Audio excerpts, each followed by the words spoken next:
নমস্কার বন্ধুরা, জেসিস kitchen and বেকিংয়ে সকল দর্শক বন্ধুদের স্বাগত। বন্ধুরা, আপনারা সকলেই জানেন যে এই বরবটির বীজ খুব স্বাস্থ্যকর একটা খাবার। আমার আজকের রেসিপি এই বরবটির বীজ দিয়ে আমি করেছি। এই রেসিপিটা আপনারা একবার এইভাবে করে মুড়ি কিংবা রুটির সঙ্গে খেয়ে দেখবেন, আশা করি আপনাদের ভালো লাগবে। খুব অল্প উপকরণ দিয়ে এই রেসিপিটা করা, কিন্তু খেতে খুব টেস্টি হয়। একবার করলে মনে হবে আবার করি। তাই ভিডিওটা স্কিপ না করে পুরোটা দেখার জন্য অনুরোধ করব। আর যদি ভালো লাগে একটা লাইক করে একটু শেয়ার করার জন্য অনুরোধ করব। আর যদি আমার চ্যানেলে নতুন বন্ধু হয়ে থাকেন তাহলে আমার চ্যানেলটি সাবস্ক্রাইব করার জন্য অনুরোধ রইল। তাহলে আসুন বন্ধুরা, দেখে নিই আমার আজকের রেসিপিটা। আমি এখানে 250 গ্রাম বরবটি বা বড়ে নিয়েছি। এই বরবটির বীজকে কিন্তু রমা কলাইও বলা হয়। এটাকে ভালো করে 2 থেকে 3 বার ধুয়ে নেব। এবার ভিজিয়ে রাখবো 6 থেকে 7 ঘন্টা। এই বরবটির বিচিগুলোকে ভালো করে 2 থেকে 3 বার ধুয়ে নেবার পর বেশ পরিমাণ মতো জল দিয়ে এটাকে ভিজতে দেব 6 থেকে 7 ঘন্টা। এই বরবটির বিচিগুলোকে আমি 6 থেকে 7 ঘন্টা ভিজিয়ে রেখেছিলাম, অথবা ওভারনাইট। এবার সেটাকে জল ফেলে দিয়ে আবার 2 বার ধুয়ে নিয়েছি। আর একটা আলু নিয়েছি, এরকম টুকরো করে কেটে নিয়েছি। আর নিয়েছি 2টো কাঁচা লঙ্কা, আমি এইভাবে চিড়ে নিয়েছি। এই রান্নায় মেন যে 2টো উপকরণ সেটা হচ্ছে আদা। সেই জন্য আমি আদাকে একটু টুকরো করে কেটে নিয়ে আবার একটু থেতো করে নিচ্ছি। খুব বেশি একদম মিহি করে বাটবেন না, একটু দানা দানা যাতে থাকে সেরকম ভাবে করবেন, তাহলে মুখে পড়বে, টেস্টটা অন্যরকম হবে। আর যেটা লাগবে সেটা হচ্ছে গোলমরিচ গুঁড়ো। আমি এটাকে গোটা গোলমরিচকে গুঁড়ো করে নিয়েছি। খুব মিহি করে গুঁড়ো করবেন না, এটা একটু যাতে দানা দানা থাকে, তাহলে এই রান্নার টেস্টটা অনেকটাই ভালো হবে। সমস্ত বরবটির বিচিগুলোকে আমি সেদ্ধ হওয়ার জন্য কুকারে দিয়ে দিচ্ছি। এবার দিয়ে দিচ্ছি কেটে রাখা আলুগুলো।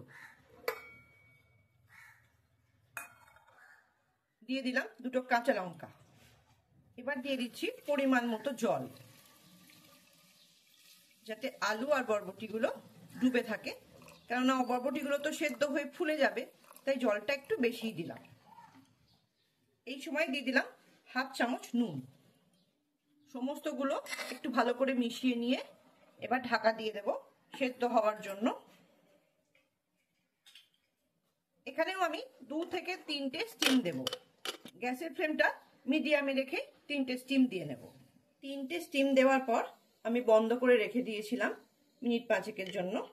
এবার ঢাকাটা খুলে দেখে নিই।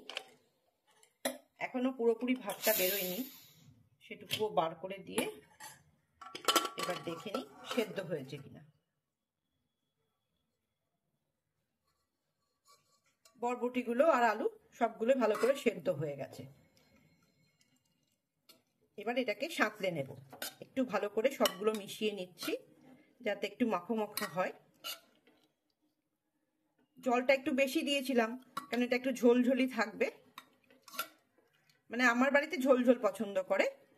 এবার আপনারা যেরকম পছন্দ করেন সেরকম করবেন। কড়াইয়ের মধ্যে দিয়ে দিচ্ছি 1 চামচ সাদা তেল, আর দেব 1 চামচ ঘি।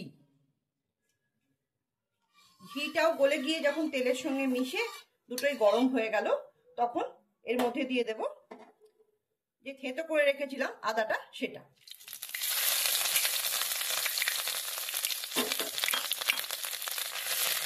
আদা কুচিগুলো দেওয়ার পর 1 মিনিট মতো ভেজে নিয়েছি। এবার এর মধ্যে দিয়ে দেব গুঁড়ো করে নেওয়া গোলমরিচ। গোলমরিচটা দেওয়ার সঙ্গে সঙ্গেই দিয়ে দেব সেদ্ধ করে রাখা বরবটি আর আলুগুলো।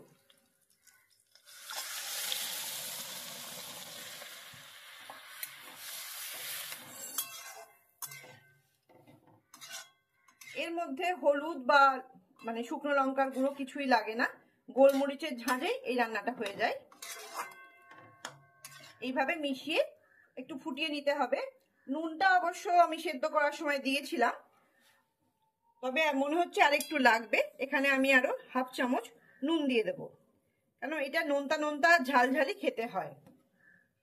নুনটা দিয়ে আবার মিশিয়ে নিয়ে ফুটিয়ে নেব মিনিট 2 জন্য। 3 মিনিট ফোটানো হয়ে গেছে, একটু মাখো মাখো হয়ে গেছে।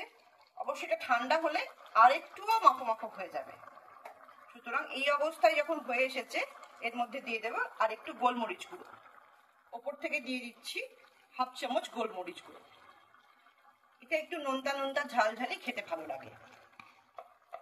ফুটে গেছে, এবার আমি গ্যাসটা বন্ধ করে দিচ্ছি। বন্ধুরা, তাহলে আবার দেখা হবে অন্য কোনো রেসিপি নিয়ে।